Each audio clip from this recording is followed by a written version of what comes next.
So let's talk about love. Not the mushy, rom-com type. No, no. This is love wrapped in barbed wire, dipped in revenge, and served cold, just the way I like it. It all started on a regular Tuesday at a cafe so pretentious, they probably roast the beans in their sleep. That's where I, Claire Martin, was minding my own business, reading a book titled The Absurdity of Human Existence, and sipping my aggressively bitter coffee. Enter Ethan, arrogant, charming, and way too confident for someone who clearly hasn't been punched by life enough times. He plopped down at my table like he owned the place, asking if he could sit, but doing so before I even had a chance to say, no, absolutely not. Our relationship, if you can call it that, began with snarky banter. He thought he was clever. I thought he was insufferable. Naturally, fate, or bad luck, kept throwing us together at the same cafe. Slowly, I started to tolerate him. Barely. I liked him the way you like a stray cat that scratches you every time you try to feed it, reluctantly.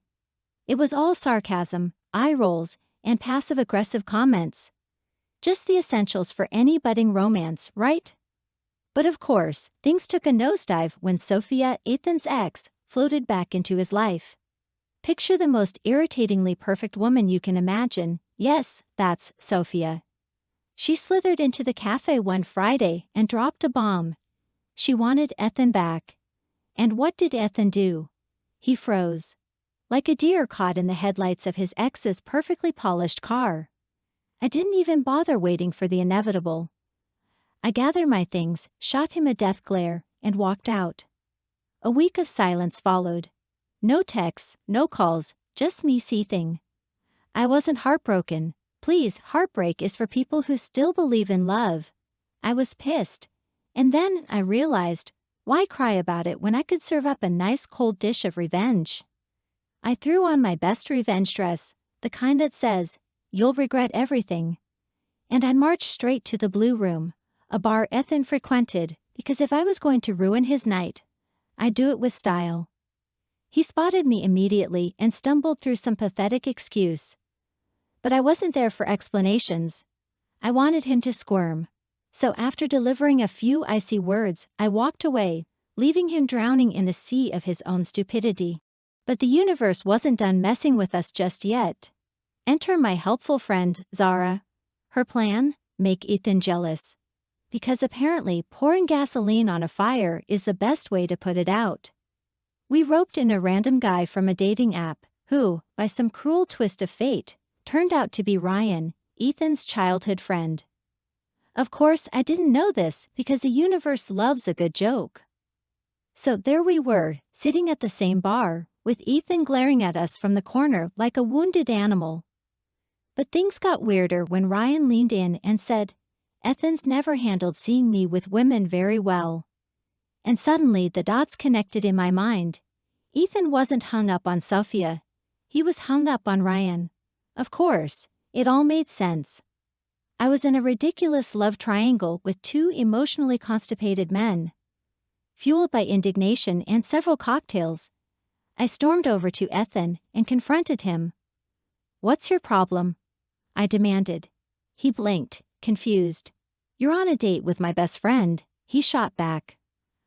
I brilliantly and very soberly responded, "Oh, so now he's your best friend. But you've been pining after him this whole time, huh?" Ethan's face was priceless. Part confusion, part amusement. And then the idiot started laughing. "You think I'm in love with Ryan?" he asked, incredulous. In that moment, I realized just how absurd I sounded. But I wasn't going down without a fight. Finally, he stood up, took my hand, and said, "No, Claire. I've been acting weird because I'm in love with you." Cue the record scratch. Wait, what? I stared at him, my mind doing mental gymnastics. I had been preparing for anything but this. The guy I had written off as a cocky moron had just dropped the L word, and for once, I didn't have a sarcastic comeback ready. So what did I do? I said, "Oh, yes, the pinnacle of wit and emotional intelligence." He chuckled and pulled me into his arms. "Oh," he mimicked, his voice soft. "I'm in love with you, Claire. Not Ryan, not Sophia, just you. And just like that, all the misunderstandings, jealousy, and revenge plans crumbled. What was left was, well, whatever passes for love in this mess of a situation. Messy, infuriating, complicated, but maybe worth it. So there you have it. My story of love, revenge, and just the right amount of chaos.